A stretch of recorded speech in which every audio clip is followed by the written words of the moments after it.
Welcome to the Common Briefing Program, what was once a monthly podcast and previously a weekly podcast and also a bi-weekly podcast. I don't even know what the timeline was. We are a group. Now we're dropping down to never. A never podcast. No, we're. This has been a passion project for years where we try to recap geek news, dive into geeky topics, explore them from different angles, and we're here at the beginning of 2024 to sort of put this on pause, given that we've never really done this for a gigantic audience, and if anything's been consistent, it's been that, and where we are all pretty busy adults, and while I have a lot of project stuff going on my end that may end up bringing this back down the road, for now, we're sleepy. We're big sleepy babies, but we're still going to show up and try to talk about news over the last month, December 2023. And I'm going to give you a heads up right now. We're talking about December 2024 news. We got the ultimate scoop. Yeah. We're ahead of the game. Yeah. So as you can tell, that's our parting gift to you. Our professionalism has deteriorated as our ambitions have increased, as portents have entered the chat. My name is Colin. I tend to host these geeky affairs, and will do so for the next hour. Who am I joined by? I am Jeff. I am here. That is all. Wow. Hi, I'm Timo, or Chatter, whichever you prefer. I'm going to clean my room after this, but right now I'm going to use my body to block the fact that my room's a mess. I think sorry. Your dungeon lighting is doing that for you, to be totally honest. Yeah, and the auto unfocus. Aside from maybe just that one spot right behind your head that it can't decide is part of your face or not. Yeah.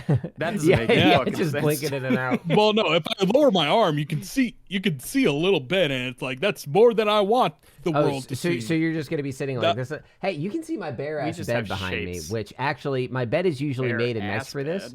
But if you look, even though it's blurred, let's see if my finger can ruin it. The reason it's not made is this right there. That is not a continuation of the sheet. That is the beginning of my sleeping cat.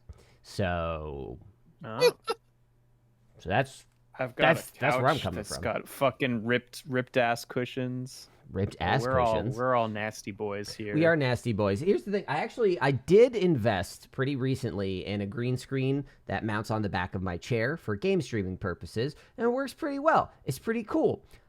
The day I got that, the fucking pneumatic thing, the cylinder at the bottom of my chair, busted, and I just started every time I sat in it. So now I'm in my fucking backup chair that doesn't hold it as well. So because it's a circle, now when I'm streaming, if I move just a little too much, you see the peak around the corners. Yeah, it's a nightmare. Right. And I tried to disassemble the chair with my bare hands. That shit's really together, man. So I have to decide if I'm gonna find a mallet or buy a new chair. One of those is more expensive.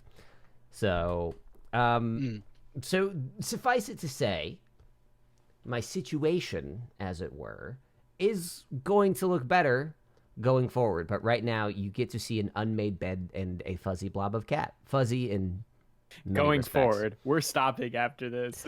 I mean, going forward for everyone me, know everything yes. else Colin is doing will look better. Everything else will look good. This was the one thing not worth the investment. Now, also for something like this, because I've thought about it for Dice Populi, because Dicey Waters is we'd still have a little bit more to do, but it's done-ish. We just have to button it up, basically. Didn't you guys enter your final arc a year and a half ago or some bullshit? More or less. I'm looking at some structural stuff, but the final stretch happened a couple weeks ago. But it's the final arc of the final arc. This final arc might as well have been multiple arcs in one. Which it was because I was like, oh, let me just open up the map and say, go nuts. That's bad direction to give if you're trying to keep players on a timetable, because they went nuts in a lot of different places, and they were like, oh, but why'd you plan this? I'm like, I didn't. I didn't plan that. You did it. This is what the game is. But anyway, I've been thinking about oh, if it would make sense to what is video content a way to do this stuff going forward. But at that, I think if you're in a video chat, it only makes sense to have a green screen and a graphic behind you if everyone's doing that. So right, yeah. Like it would be very strange if you guys were in like torn up furniture dumps and I was like sitting on Mercury, you know, like it just wouldn't. It would seem very classist of me, wouldn't it? So instead, I've displayed my fucked up cat. Because only rich people go to space, but poor people have cats. So, December 2023. We typically like to go over the last month and talk about what we think are the hottest headlines, the most important bits of information and interesting factoids that you can share with other folks. You know, if you don't pay super close attention, what could you take with you? And I will be honest, it was a bit of a dry month. If you are not a gamer, there wasn't a whole lot happening. And if you have a job, statistically, you don't anymore. So it's just not... Yep. Not the greatest. So this is going to be sort of freewheeling. Chowder has the most stories, but I really just kind of want to let this be a conversation about what the last year has felt like, what the vibe is going to be going forward, and really just sort of have an authentic, the same thing that we said when we started this, have those authentic conversations like we're all chilling in someone else's living room eating bad pizza. But since we can't share the pizza with you, we're just going to be bad presenters. So Chowder, why don't you hit us with some of the... why don't you hit us with for authenticity? For authenticity. Imagine we are the pizza that you're choking down. Chowder, what are some of these horrible stories that you've lined up for us? Because someone needs to take the ball away from me right now. Well, let's start with something positive. So there's an anime called Dorohedoro. Years ago, it had a season, an anime adaptation of its manga. It was pretty good. Then Netflix just didn't say shit about it after that, and it's like, cool. Okay, I guess it's dead now. But now they have another season announced, and it's like, hooray! This is pretty dope. Because here's the thing. The manga, amazing illustrations.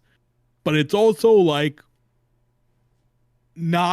doesn't lend itself to being adapted into animation because it's like this very detailed, very grunge-inspired look, and it's like, right. Yeah, that's gonna break an animator's hand at some point. And they ended up going with CG, and it's pretty good, all things considered. Again, pales in comparison to the illustrations of the manga, but honestly, I can't fault them for that because, again, manga amazing, and like Dorohedoro, it's kind of, like it's this sort of heavy metal kind of thing about like sorcerers who like run an underworld, and it's like super fucking cool, and also has like crazy awesome like muscle women in it. It's like, hell yeah, love that shit. So I'm happy about that. We love them crazy awesome muscle women. Yeah, I thought that Netflix had been making a pretty big push into anime over the last few years, so it'd be weird for them to put out something well received and then sit on it. Because they're like kind of the only concentrated. Same time, isn't that kind of Netflix's MO? That's true. It's strange because like they've always read to me as like the only like concentrated competitor to Crunchyroll. Like everyone has like some anime offerings, but they've been the only ones that are like, let's have an animation push, an anime push. True. Yeah, you would think, but they paid out the ass to like have exclusive rights to JoJo's Bizarre Adventure, but then it's like, yeah, let's just fucking screw it over. Make sure to kill all the hype of part 6, and it's like, I don't know what goes on there, man. Yeah. I don't. Meanwhile, Hulu's scooping up Chainsaw. Speaking of which, let's talk about Unity Software laying off 25% of its company, which is not great. Like, what is that? According to Rami Ismail, that's like 2,000 people losing their jobs. 2,000 people? Wow. That's a lot. Yeah. That's more than I was thinking. This is, I didn't realize how big. And this is the second week of 2024, man. Yeah. Well, so the right layoffs. After the holidays. The layoffs. In some cases, there are instances where a lot of people overhired during the pandemic. Remote work became a thing, and they were like, "Oh, look how quickly and cheaply we can expand." Yada yada yada. And now a lot of people from most of what you're seeing across the last year, because like gaming layoffs were bad. There were like 9,000. I think someone summed that up as around 9,000 gaming layoffs that we knew about in 2023. Tech layoffs eclipse that by such a wide fucking margin, and Microsoft isn't even done laying people off. Apple is forcing people to move from California to Texas because that's awesome, and like teams are shutting down because of it. And it's just like a lot of this is unrealistic shareholder expectations. Shareholders reward layoffs, whether or not they should. That's just what they do. But on the other hand, like Discord also just announced a decent amount of layoffs. It was either like 15-25% of their staff. And Discord doesn't succumb to the same pressures as these larger publicly traded companies. So right. And like shit started breaking almost immediately. It's like wild. Yeah, it's exactly what you expect. If you fire the people that run your platform, things are going to fail. And I don't even know the extent of it because I haven't experienced it myself, and I haven't been keeping up with the minutia. But like, it's going into 2024. I have a feeling that like all the excuses that you have about overhiring or consolidation or reorganization are going to fall away. And we're seeing it's unicorn like all this. There. I feel like those are going to fall away, and my laptop is sitting on. And these issues are not going to stop, because at the end of the day, it is really just trying to please investors. And like we're already seeing it. Like I talked about the Bungie layoffs, and like the morale in Destiny has not bounced back. We don't have any idea how it's going, and it's just we're sitting in the dark. And Unity, the interesting thing is that it was precluded by seemingly an attempt to prevent this from happening, which was the thing they got thoroughly roasted for that we talked about a couple months ago, because Unity decided to retroactively instate a policy that would have charged people for installations, and that policy is still going forward, but in a manner that people can control, and that I believe is not retroactive, in a way that people are like, this is a manageable policy, that if you had talked to us first, we would have told you to do this instead. Like, people weren't saying don't hike your prices. We get it, inflation's nuts, but like, and Chatter makes this point every fucking time we talk, but like these layoffs come in the face of record profits. So anybody that's trying to blame inflation, it's kind of hard to make that case. I saw an article saying like Apple's Tim Cook compensation falls to $63 million. What a shame. And I'm just like, like, you couldn't take a pay cut there, bud? You could, and it's like, again, like, it's not like these companies aren't making a profit. They are making a profit. Mm-hmm. And also my face is getting blurred out. Discord. You're becoming part of the room. Discord's like, you talking shit about our layoffs? We're gonna delegitimize your face.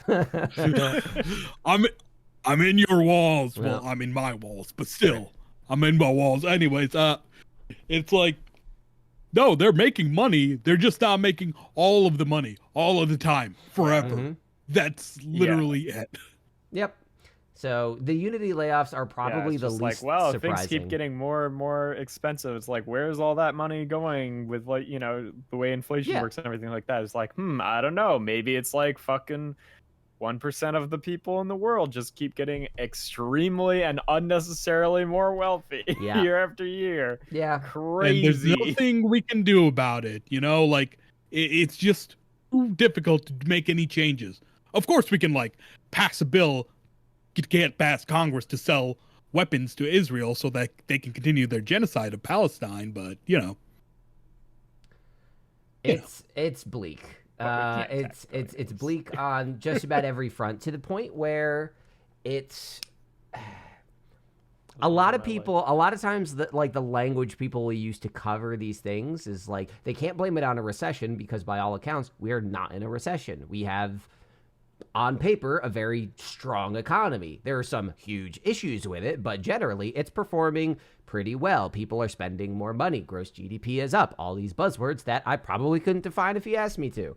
But like, it's things are strong, companies are profiting, people technically have more money. There are issues with loans, with credit card debt, with housing in particular, that make it feel not as good as it is. But it is not as bad as a lot of people would think. So the term that people will use to try to cover all this is market correction, saying like, oh, we overhired, so now we need to fire. Or in the gaming space in particular, you're seeing a lot of, oh, we've made all these investments in live service, and it turns out people don't have the time for a million live service games. Oh, we're correcting and we're doing this and that. And it's just, it when you really listen to all the excuses and you look at the state of the economy, it's just like, oh, this is incompetent, selfish leadership all the way down. This is the people that need all the money or are trying to satisfy the investors that need all the money. And then chase the boondoggle, because a few years ago you had a handful of live service games that did very well. Destiny, Fortnite, name another one if you can. And then everyone was like, oh, the guys who made Mass Effect, Anthem. The guys who made Tomb Raider, Marvel's Avengers. Right now what's happening, the guys who made Arkham, kill the Justice League, Suicide Squad. And it's just like, we're watching these things fail because people saw money, wanted to chase it. Right on Arrival, too. Yeah. Before Arrival, even. Yeah, and it's just like so many of these layoffs that we're seeing are the results of people chasing something, failing, and instead of punishing themselves, punishing the employees. Yep. Because, like, Bungie in particular, they were like, hey, can we, instead of firing people, can we cut executive pay? And they're like, oh, that's not a thing we'll do with this company.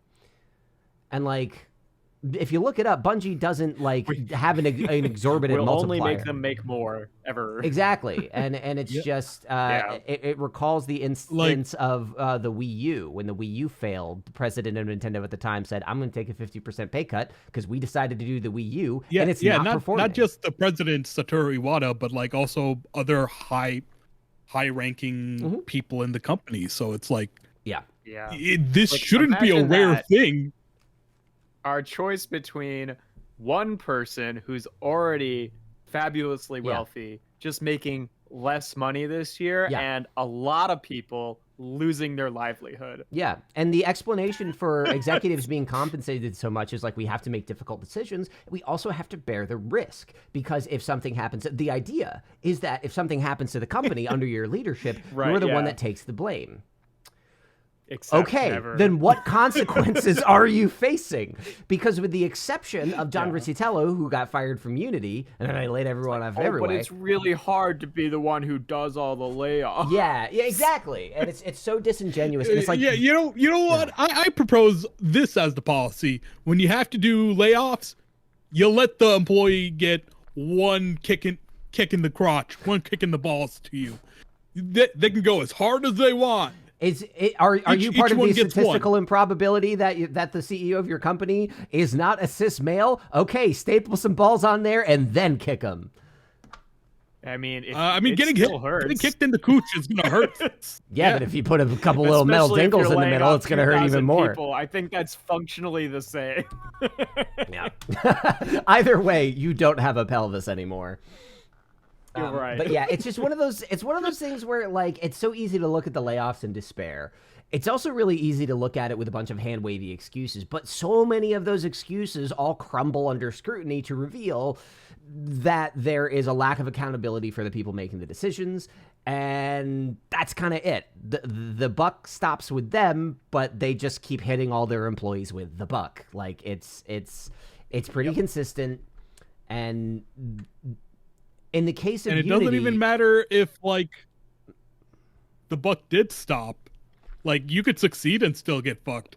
Here's another example. Dungeons and Dragons owners lay off 1,100 staff 2 weeks before Christmas to keep Hasbro healthy. This is from Dicebreaker.com. According to Hasbro CEO Chris Cox, that's his name. Chris Cox, he blames the difficult decision on toy market malaise affecting the company throughout 2023. Also, to go with that article, we have this from PC Gamer talking about how basically everyone the dev who made Baldur's Gate 3, the game that won Game of the Year over a Legend of Zelda Tears of the Kingdom. So that is an impressive accomplishment. They're basically a ghost now. They're basically everyone's been laid off. Well, yeah, the title is go ahead. There's almost nobody left. CEO of Baldur's Gate 3 dev Sven Vick says the D&D team he initially worked with is gone due to Hasbro layoffs. Yeah. PCGamer.com. Which the Hasbro situation is also an interesting one because you can see a narrative through line where a year ago we were dealing with the drama of Hasbro announcing very unpopular changes to their open game license that caused Panzo to spearhead, separating all their stuff from Dungeons and Dragons terminology, making sure Pathfinder is like totally thank you. I'm so sorry. And then and ultimately that was just a lot of drama that had to be walked back. We saw the Critical Role team put out a very long message that meant absolutely nothing, and it's sort of the same story as Unity, but in a longer form. They're trying to chase more money. They attempt to do a thing. People don't like the thing, and they're like, "Well, okay, we'll fire these people."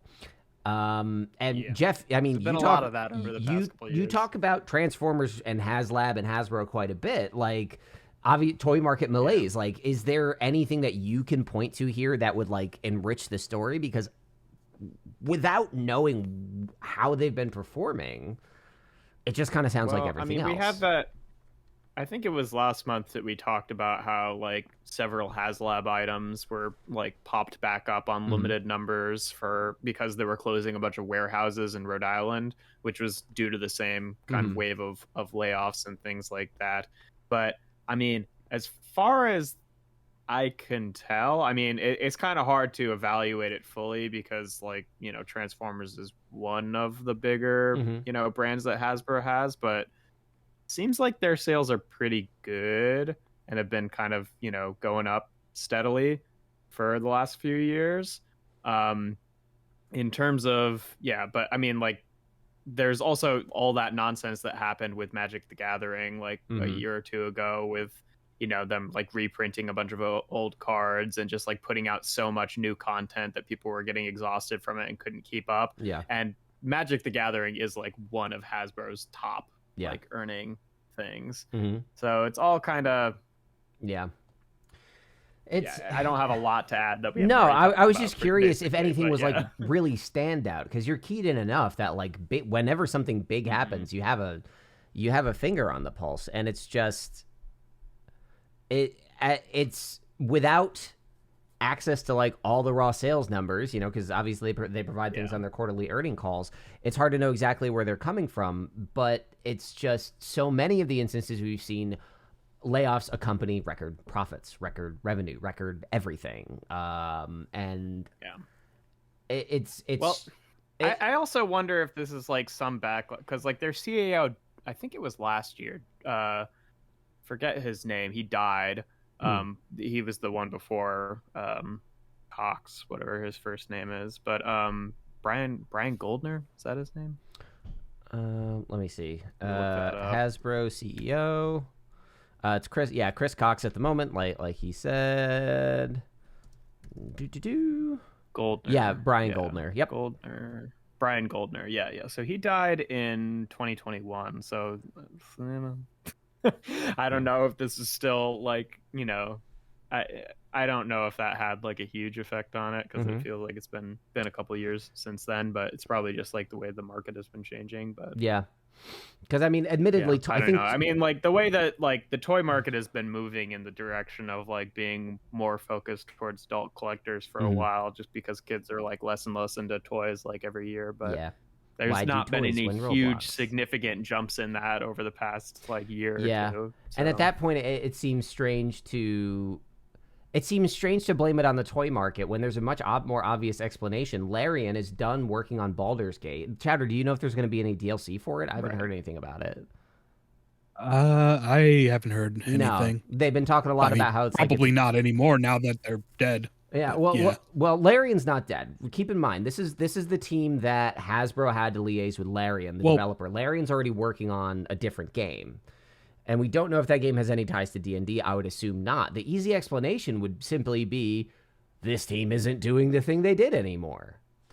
Like, you can't even blame it on that. They're blaming it on marketing. Here's the thing: they've all been like laid off, so like. It's really only there was the liaisons for Hasbro. Because Chowder, the layoffs were not Larian. Work for Hasbro. Larian is the developer of Baldur's Gate 3. Hasbro had a team that worked with them on developing Baldur's Gate 3, and that team at Hasbro is gone. Larian's okay.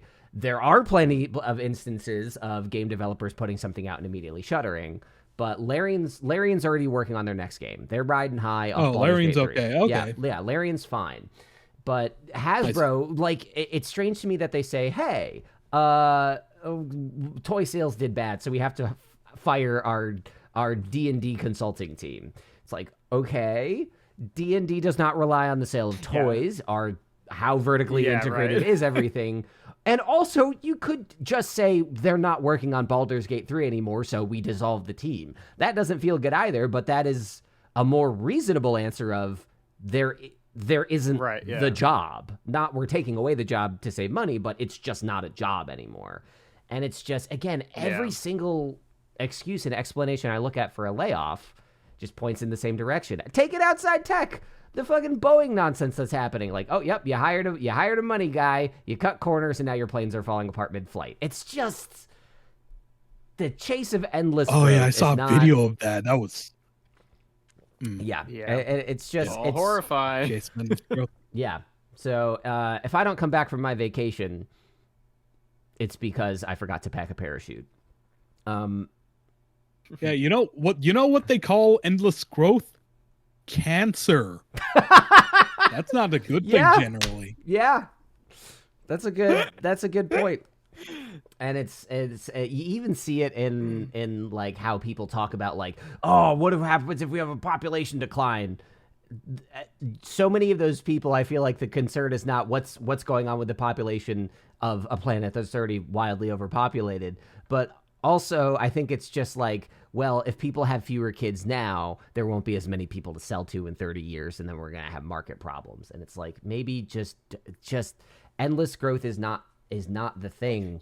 Yeah, but also there won't be as many people. Like, isn't the idea, right, that people are making money from each other, right? It's all money is just an exchange of goods with an extra step in between, right? Yeah, pretty much. But it's like, it only becomes a problem when the exchange is between 1% of the population and 99% of the population all heading in one direction. That's the only time it matters, if there are fewer people.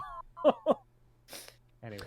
Yeah, so capitalism. That is, I think, the overarching theme of the last year. The layoffs felt like I'm a very avid gamer. My work has prevented me from gaming as much as I want to lately, but it has been like really frustrating because I think on the gaming side, the theme of the last year was this is the best year for video games in decades, and everyone got fired. Yep. That sucks. Right. That absolutely sucks. I'm in my walls. Goodbye. Goodbye forever. Wall man. Chowder, are there any non-layoff stories that you brought to the table? Let's 5 see. or 6 more layoff stories. If you haven't, hit me with them. Pixar undergoes layoffs in 2024. Cool. Warner Brother talks to merge with Paramount Global. I did see That's that. going to come with layoff. Yep. Jonathan Majors fired by Disney Marvel. That's actually kind of deserved because he, that assaulted is a someone. layoff. Yeah, I was about to say maybe the most positive but layoff. that one's okay. Let's see. But how are they going to continue with the character who specifically to letting game exists in the devs use multiverse? AI? Yeah, right. Like their continuing story matters anymore. No one fucking gives a shit anymore about the... No, there's no. Yeah, it's not like Kang got his ass kicked by Ant-Man, so it's like he's not even that threatening, really. I would say. Does anyone like Kang? I've never met a single person who likes Ant-Man and the Ant-Man. Here's the thing: that movie's garbage. He was in Loki, but like not enough to give a fuck about, right? I really like the character of Kang in both Ant-Man and the Wasp: Quantumania and Loki. I hate Ant-Man and the Wasp: Quantumania a lot, and for a lot of reasons. Yeah. But like, it reminds me when I first saw Venom. I think the idea of Kang is, because when I first saw, I think the idea of Kang is cool. Like, sorry, go on. No, you're good. You're good. Yeah, I think the idea of Kang is cool because, like, what if Doctor Who but evil, and then the superheroes had to deal with that is kind of an interesting concept, but yeah, they ruined it. Well, so. yeah, I mean, really, I think the failure of the MCU in this phase, if you want to call it a failure, which, sure, it's. I don't know. I feel like there are just counterpoints to it, but I've been thoroughly underwhelmed by it. I think most of it again boils down to, hey, Bob Chapek, how you doing? Not great, because they fired you again. So it's another instance of somebody saying like, oh, well, hey, what's going to make money? Streaming. So let's just do all this shit on streaming. I think it was structural. I think it was poor planning, and it wasn't led by trying to tie something together. It was a bunch of different shows and movies trying to give you little things to hook onto and not a singular thing. And like, had they actually built up this idea and seeded it in multiple places, maybe it'd be more compelling. But I walked out of Ant-Man and the Wasp: Quantumania the same way I walked out of Venom. I saw Venom back in 2018 with a friend of mine, and then I clawed my eyeballs out. I hate the Venom film so very much. I think it's a terrible movie. I like very little about it. I think it was a waste of a lot of potential and interesting concepts. And my friend walked out of the same movie theater that I did and said, I love that movie. And I said, wait, Josh, wait. Did you like the movie? Or did you like the bromance between Venom and Eddie in the context of a horrifically bad movie? And he said, yeah, that one. And that's how I feel about Kang. Kang was fun. I like Kang quite a bit. Venom, terrible movie. I love that movie. Terrible movie. Yeah, that's fine. After I played the Spider-Man 2 on the PS5, that game is phenomenal. So very. Did I just spit up? What just happened?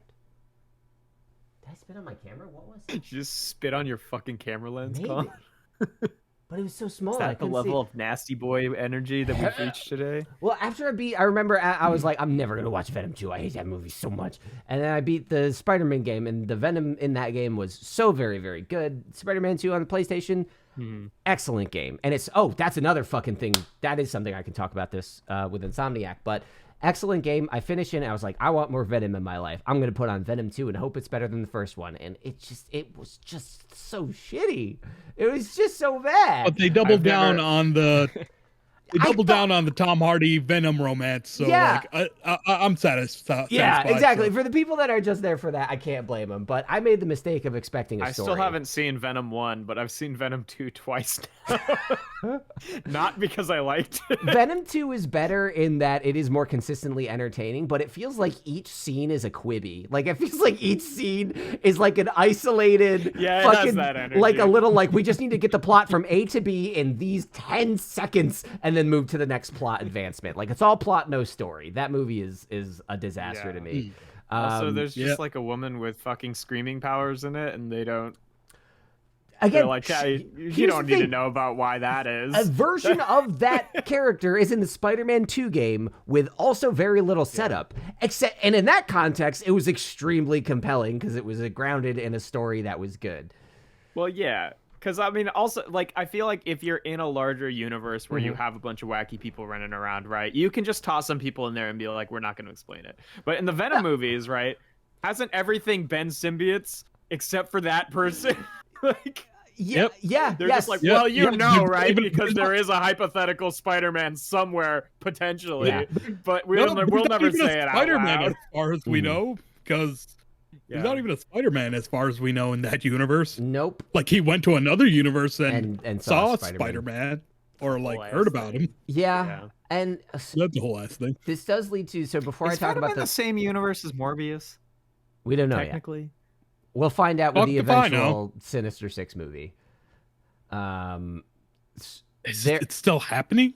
I'm guessing. They have to be they have to be committed to I trying mean, to they're build still doing something. fucking Craven, right? Yeah, So- Craven's coming out, and this actually leads me to a question I want to ask both of you, and I think I know the answer for both of you. I'm gonna predict that The answer's Jeff no. Jeff is a no and Chatter's a yes. For whatever it is. This is my prediction. Are you guys gonna go see Madam Web? No. Oh, okay. I thought the trailer was so bad that Chatter would actually Madam be. Web was happening. Yeah, it sucks because they have a If I great ever cast knew in the too, beginning. and it's just like, oh, okay. I guess you're gonna Yeah, well, make him fucking, do this. I like Tom Hardy too, but Yeah. I like Matt Smith. He was in Morbius. Matt Smith was in granted, Morbius. you know, that's, Yeah, he was like the bad guy, bounced out. wasn't Yeah, he? He was like in he was the Morbius. villain. Yeah, he's the main villain. Yeah. I don't know anything about Morbius. I didn't see it. It bombed twice. Yeah, that's the thing. Madam Web looks so desperate. It looks like such a hollow pitch. Which and like the movie allegedly has they all Adam are. Scott playing Ben Craven the Parker. Hunter. Like that's a compelling hook to me, and I have no interest in the film at all. But the thing that all this led to that I think is worth talking about is there was something that happened, Marvel related, in the past month that was very bad, and it wasn't a layoffs. Ooh, what is it? So, shit! Insomniac, the game studio that produces every single PS5 exclusive and also the Spider-Man games, is developing a Wolverine game, and they got hit with a ransomware attack that said, "Pay us $1 million, or we're going to publish a bunch of stuff." Sony did not pay them the $1 million, and they leaked plot details about the game, alpha footage, and employee files. It was big. It was like unprecedentedly, potentially dangerous for the employees because we're not talking about like we're going to spoil your game. They're talking we're going to hurt your company. And ransomware attacks, they're only getting worse and more sophisticated, and they can affect any sort of industry. But I figure in the scope of what we typically talk about here, it's a bummer to see, like, for all the studios that got hit hard in the past year, Insomniac was fucking on the path to just knock it out of the park and not have anything to worry about. And then this happened at the 11th hour. Whoopsie. Yeah. And it's not their fault. As far as I know, maybe they don't have good anti-phishing training. Who knows? But it's a real bummer because I think the studio does some incredible stuff, and I hate to see it hit them personally. Even when you succeed, you kind of get kicked in the balls a little bit. And that is a studio that, by all accounts, has great leadership, great culture, great team. Like, everything that comes out of that studio is like effusively positive, and it's why they can put out banger after banger. These guys are technical wizards. There is a lot of hay that's been made about how quickly they've gotten the game to load on the PS5, and the console has a very, very fast SSD, and I remember I beat the entire game without using fast travel because I'm too Spider-Man. I'm not gonna fast travel. I'm gonna swing there. That's the game. So after I beat the game, Spider-Man too fast. Exactly, and I finally unlocked fast travel. The game is Manhattan, Queens, and Brooklyn, and both Queens and Brooklyn are hilariously small. Like, you could fit both of them inside Manhattan, which on a map is not how that works. Brooklyn is like 5 Manhattans, and here Brooklyn is like Coney Island. It's right there. So it's all very small, but like it's a pretty sizable map that you swing around. If you are in one corner of the map, and What? Isn't Spider-Man from Queens? Wouldn't Queens be the one that they fucking blow up, not Manhattan? yeah, I but get Queens it, is all Manhattan's neighborhoods. There's not as much Manhattan, fun stuff to swing on, you know. So That's, whatever, you know, but it's still a pretty sizable area to get across. At your fastest, it takes you a while to get there. So Peter Parker's from Queens. Miles is from Brooklyn. Miles is from Brooklyn, so you get to see both their homes in this game. It's a Miles game. Yes, yeah, it's both It's a Miles Miles and game. Peter, and it's great. And Well, then still, why wouldn't they blow up? They didn't blow up Brooklyn either. Manhattan is the least relevant of the three. yeah, but it is the most fun to play. Aside from in. the fact that it's Manhattan. Yeah. Anyways, the fast travel in this game, basically, you open up. What about the Bronx? There's no Bronx. maybe Kingpin will be in the third game. I don't know. So you have your map of the game, and like, let's say you're like all the way down here, and you want to travel to Queens all the way up here. The way you do that is you click a button on the map, and it just zooms into the map, and then you're there. And it happens. It loads the opposite side of the game world in about a second. And you're just there swinging. It's one of those things that when it's described to you, like, oh, that's cool. But when you actually like see it, you're like, oh wait, I've never experienced this before. It took my breath away. I went, whoa! I was like, I didn't know you could do that with video games. And it's like, this is a studio that has moved the needle in so many directions. And it's I wish it could have ended on a W for them. I really, really do. They made such an impression on me that I just spent 5 minutes talking about that. So. Yeah. And otherwise in December, I think the only other stuff that really came out was just like Game Awards had some announcements.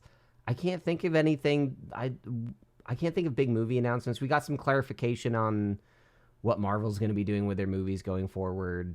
We got some Star Trek news, some Star Wars news, but it's all very like, here's what we're going to do over the next few years. And it's just like, yeah. There were some rumors about what the next or what the Switch 2 is going to be like, and it purports, hey, the Switch 2 is going to be like PlayStation 4 level powerful, and it's like there's like a small but vocal group of people who are like, oh, it's so underpowered, and most people are like, no, that's pretty goddamn powerful, all things considered, and especially because it's a handheld, and like also. At some point, we're already running into the diminishing returns on graphics. We can't keep upping it up without.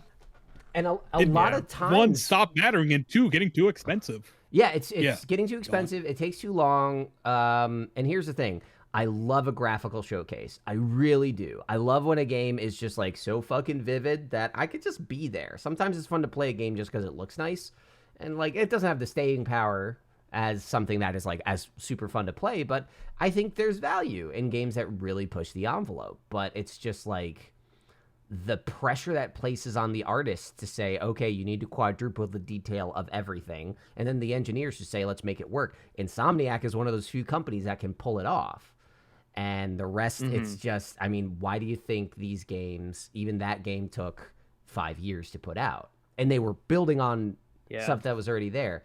Yeah, it's. And I feel like a lot of the time too, there's like, I feel like a lot of the time too, part of the graphics thing is just like people getting a hang of like the developing on the new system rather than just like, I mean, obviously having new systems with higher graphic, output is better, but like, it's like you see it a lot with the Pokemon games, which are usually like one of the first games that come out on whichever of Nintendo's new systems. And as a result, they're like, not quite as sophisticated as the games that come out like by the end of the lifespan of the system. So it's just sort of like, it's like, well, we could be making games better and better by like, working with the same system and, and really getting more and more of a hang on the tools rather than just, You're exactly right. Because I think Chowder's right. That the squeaky wheels there saying like, oh, it's underpowered. Like, so is the Switch. Tears of the Kingdom is the best game I've played in I don't know how long. Like incredible. Like it's about knowing the tools. Yeah, exactly. Because like Tears of the Kingdom, graphically, like numbers wise, no, not as powerful as like the PS5 or whatever. But like in Tears of the Kingdom, you can jump off from a floating island in the sky, dive through, see like the mainland, dive through a giant hole that leads you to an entire underworld seamlessly. Like minimal, if no loading at all. Yeah, the only time that there are loading screens is typically when you're like clicking a button to move from one space into like a specific encounter or like a cutscene or something. Like otherwise it's very seamless. But like the advantage of PS4 level hardware on the Switch is not just better graphics. It's more tools, better tools. How quickly can you get stuff from storage into memory? How much of this stuff can you render at once? Because for Tears of the Kingdom, for all the amazing seamless stuff that it does, there are also some pretty glaring technical issues, not just in terms of like fidelity and frame rate, but like the nothing you do matters. If you build a car and then you go into a shrine, the car is gone. It's a video game. Nothing has an impact on the game world. I remember back in 2006 when Oblivion was coming out, Elder Scrolls 4, one of like the chief technical things that Bethesda was bragging about was if you shoot an arrow into a wall, you can come back to that same cave 100 hours later and that arrow will still be there. Zelda can't do that even a little bit. And I would argue that in a game like Zelda, it would be more valuable because the entire world is sort of a canvas for creation. And a lot of the limits in the game you can see are probably rooted in a technical limit. And what could they do with hardware that lets them do more? I think Chatter's right. And complaining about graphics on these consoles misses the point. And Jeff, you nailed it. Because a new console will give them new tools. And if Tears of the Kingdom is where we're starting, that's a pretty good place to be. Also, it's just like I realized I did have one thing to talk about this month. Well, let's hear Chatter's thing and then jump to you. What's up, Chatter? Yeah, I mean, like what's happening with so many studios is just like they can only release one game a generation, and it's like they're committing so much time and resources into this one game. It's just they have to play it safe and do everything safely, and it's like a creative decision. There's no room for creativity in this anymore. And it's like a lot of times there are, and you see it in indies. The AAA space is very risk averse, and indies are very dynamic and sort of all over the place. And even that, you're starting to see. You're seeing a lot of sort of like just subgenres forming around, you got your Metroidvanias, you got your roguelikes, and then the once in a while you get your Dave the Diver / Cult of the Lamb, like mix 'em up hybrids that really start to push things out. But it's a much more fluid space regardless, and AAA is just like, we're putting Spider-Man 2 costs like $300 million. We're releasing that again because fuck, we spent so much on that. You're gonna see it again. Yeah, and that $300 million in Spider-Man 2 was built on the foundation Skyrim of first. Again. Yeah, exactly. Well, here's the thing: Starfield sold like gangbusters, but it's not. People are not loving the game nearly as much as previous Bethesda titles. It's sort of their engine and their design is like creaking under the weight of that game. And expansions could flesh it out, but I don't really know. I had a great time with it. I don't know if I'll ever pick it up again. So it's like, cool. Hey, we waited 10 years for something people are very lukewarm on. Like, okay. Yep. That's AAA. Anyway, Jeff, what was the thing you wanted to talk about? And then I think we'll wrap it up. It's not good. It's just I was thinking of things that like even came out in the last month, so I could have something to contribute. And I was like, the first proper, well, not proper episode, but the Christmas special of Doctor Who. So the first like full story with Ncuti Gatwa came out. It was pretty good. That's it. Yeah. Okay, obviously, cool. There's a lot of people that are like fucking. I mean, along with the 3 Tenet specials, there's a lot of people that are, being like, oh no, Doctor Who is going woke, and it's just like, what have you been watching, my man? Yeah, that's like a Fox News host recently said something like, and Star Wars is going woke, and that's why I'm a Trekkie, and I'm like, brother man. It was a woman, but I was just like, Star Trek has a couple reputations. Way too nerdy. William Shatner's obnoxious. Been woke since the 60s with many faults along the way. That is like the brand. So some people are just always going to miss the fucking point. I mean, also like, horny as fuck. That's the 4th one. Star Trek is low-key horny. That's the thing. It's not its reputation. That's not like the headline. But when you start watching Star Trek, you're like, this is space is hornier than Earth. It's wild. And I think Riker answers that question in the form of, but there's just more things to fuck in space. And I'm like, that's a good point. That's a good point. But yes, you're right. Star Trek is incredibly horny, and Doctor Who is incredibly woke. Deal with it. But a little bit horny sometimes. I haven't kept up with Doctor Who in a minute. I don't know. I know they're trying to also turn this into like a jumping on point because they're not calling this series whatever. This is like their refresh season 1. It's season 1. Yeah.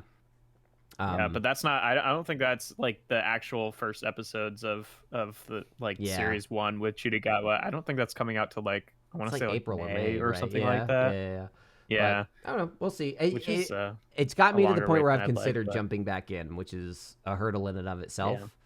And you know what's actually wild too is that like Chudagawa had already filmed, like he was starting to film his series 2 before the fucking specials with David Tennant had even come out. Yeah. So it's like he'd already filmed a full series before the previous Doctor had even had his that's regeneration. The timetable on TV is so bizarre to wrap your head around sometimes, because sometimes it's like seat of your pants, but a lot of the big tent poles are shot like this. Like Rings of Power was shot like 2 years before it came out. When's the next season of that come out? I don't fucking know. They moved all the production from New Zealand to London, and we have no clue. But I don't know. The first season of Rings of Power was fine. So now everything's gonna be on green screens, I guess. We'll see. I mean, they have some nice hillside scenery stuff there. They just don't have all them mountains.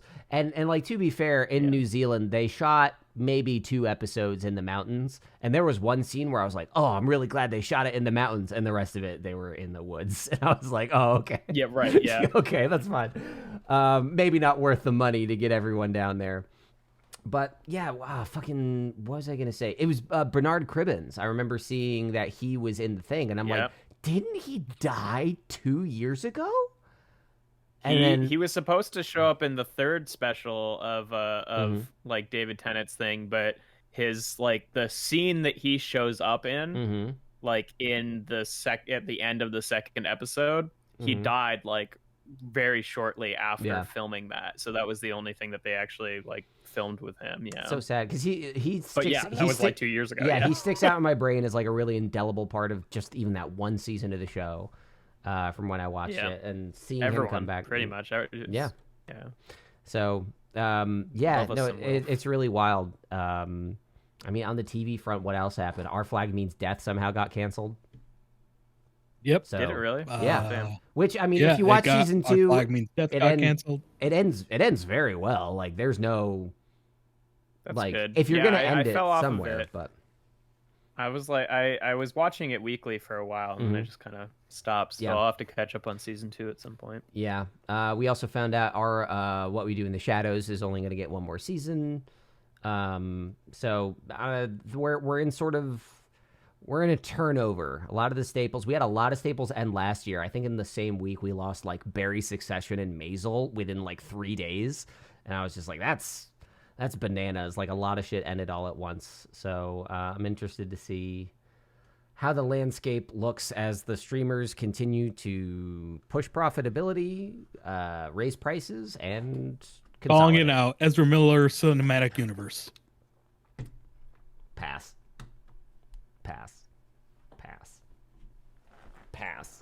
It's coming. You have no choice. It's happening. All I know is I'm getting Halo Season 2 in a week or two. And I don't even hate the first season. They're doing a season 2 of Halo? Oh, they were shooting it. Again, they were shooting it back when season 1 came out in 2022. That's how they got away with it. Yeah. So here I don't even hate season 1. I like season 1, so I didn't even hate season 1. And a lot of people were like, you need to keep your mask on the whole time. And I'm like, oh, no, you wouldn't say that about COVID, so don't say it about Master Chief. Was made recently where there was a dumb statement that was made recently where, like, I forget who it was. Someone on the team was like, oh, you can't have a character who wears their mask all the time because you can't relate to them if you don't see their face. And that was the actor. Like, that was Pablo Schreiber, and like, yeah. Well, that would be his perspective, since he wants to be able to, like, even Pedro Pascal had complaints about that from The Mandalorian, because he's like, hey, I'm getting no one knows it's me, though. Exactly. And here's the thing. I don't think that is a necessity. I think that is a creative decision. Yeah. And I don't think it's the wrong creative decision.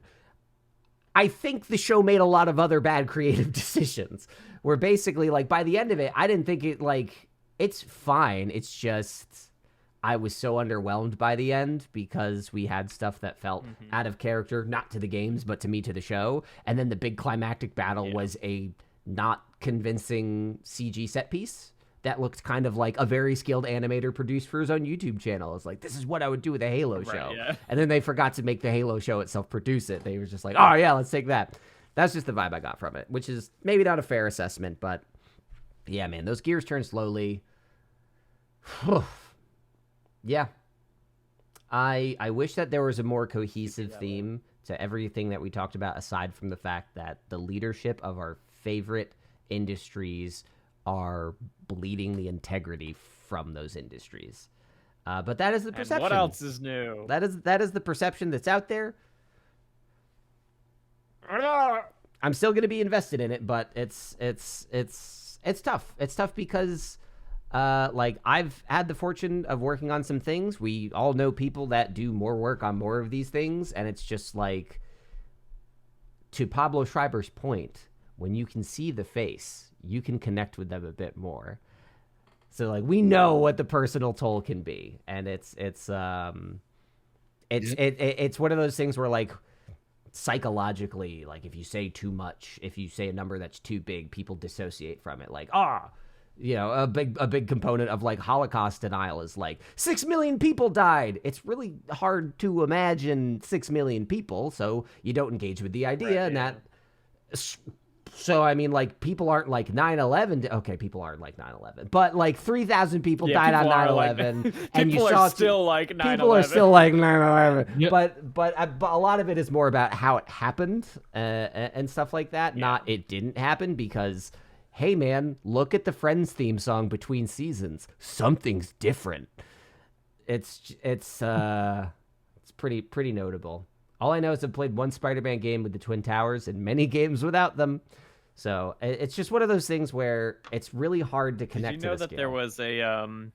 there was a Transformers, the show that was coming out at the time had to be like super edited because there was like an episode that like had a bunch of like buildings blowing up and then 9/11 happened, so they just had to like shift a bunch of shit and yeah. It was reminds me of like the original like Neon Genesis Evangelion, right? Like they were like making the show and like they were making the finale, and like the finale was like this big old like, you know, monster versus mecha fight in the middle of a city, but then like a major bombing happened in Japan and they had to at the last minute scrap the whole episode and start over from scratch, despite the fact that they had like no money. They spent all the money on that last episode. So something similar happened, and it resulted in. Go ahead. Sorry. Yeah, no, it resulted in like one of the most infamous episodes of anime in TV ever, really. I remember we finally got some news on the next Star Trek feature film, and everyone's kind of scratching their head over it. But for a while, there were a lot of different rumors, and to me, the one I was most excited about was Noah Hawley, who did the Fargo TV show and Legion. Had an idea for a Star Trek movie that was getting a lot of traction, and then that got canceled, and it came out later, because this was around 2019, 2020, that the plot involved a virus that was jumping from ship to ship, and the whole Federation was getting infected with a virus. And then they said, this is not the escapist fantasy that people need right now, so we're not going to make your movie. So at least they got that one done first. So, hooray. But at the end of the day, I think the state of entertainment is in such a weird spot. I think the idea of parasocial connection is changing as individual creators sort of take on a lot of the brunt of that, and people are seeing the companies more for the money focused organizations that they actually are. And it's leading to that has allowed sentiment to shift in a pretty significant way, given all the things that we've seen over the last couple of years. And to that end, I don't really want to focus on a top story. This has been the running theme of our conversations for the last several years. And I think lots of layoffs. Ending by giving voice to it is important because, sure, sometimes the market needs to correct itself. I think things are being corrected in the wrong places, and lot of sometimes you just need to burn the system to the ground. I mean your walls. Guillotines, guillotines, guillotines. Cool. So with that call for public violence, now, in Minecraft, look at the. Can you make a guillotine? Minecraft? Can you make a guillotine in Minecraft? I'm sure you can at Roblox. I mean, not a functional one. Oh man, yeah. I missed. You could probably. I wonder if. No, you definitely could. There's like a fucking one of the like job blocks for the villagers is like a little rotary saw, and I don't know if you can reorient that in such like if you could get it upside down and attach it to a sticky piston. I don't know if you can actually get it upside down though. So it might have to be an upside down guillotine. But that seems worse. Still wouldn't work. Still wouldn't work. Decapitation is not yet part of the Minecraft base kit. But that being said, even though things have deteriorated significantly since we started having these conversations, I still like having these conversations. It's a bummer we're at a point where we can't continue to have them. But hey, I might just hop on my stupid little e-bike and scoot my way down there, and then we can actually have a bad pizza again for once. So that might be fun. Cool. I forgot you had a stupid little e-bike. I do. Rebecca is back here a lot more of the time, so I do have access to a car, but you better believe I will humiliate the fuck out of myself on that bike if I have to. It's not even an ugly bike. It's a good bike. But there was for Christmas, because she spends, she has a family that she likes to spend Christmas with, and I don't. And so she is always talking about getting a big tree, and then I was just like, I went to the store. They had these little trees for $30. And I was like, you know what? While she's with her family, I'm gonna drove back on your stupid little e-bike. I have a picture. I have a picture because I have a big cart on the back of the bike. So I took a real live ass Christmas tree that's 4 feet tall. Stuck it on the. It was alive at the time. It was cut down, but it was slurping up water. Fair enough. Yeah, no, you'd be surprised how versatile plants are. Like, yeah, if I cut off Chowder's legs, I can still put tinsel on him. But I put it on the back of my bike, and it looked like a little green rocket that was just sticking way the fuck off there. So I have no qualms about doing that. But if we ever have a conversation like this in this particular forum again, that would be delightful. But for now, the industry stinks for a lot of people. But I'm glad that I got to talk to you guys so many about layoffs that we're laying off ourselves. The market needs to correct itself, and we were the mistake. Yep. So that's why I'm fading off into the. He's in the wall. Goodbye. Yeah, I was about to say, Chowder's Walls made some great points this episode. Interesting new cast member at the 11th hour. Chowder's already dead. Jeff, thank you so much. And anybody that did tune into this, I guess we'll catch you when we catch you. Bye. Oh, God, it's still moving. Were you trying to see the mess through the little blur that peeled away? We got one more. You gotta fucking say it, you piece of shit. Oh. Ciao! There we go.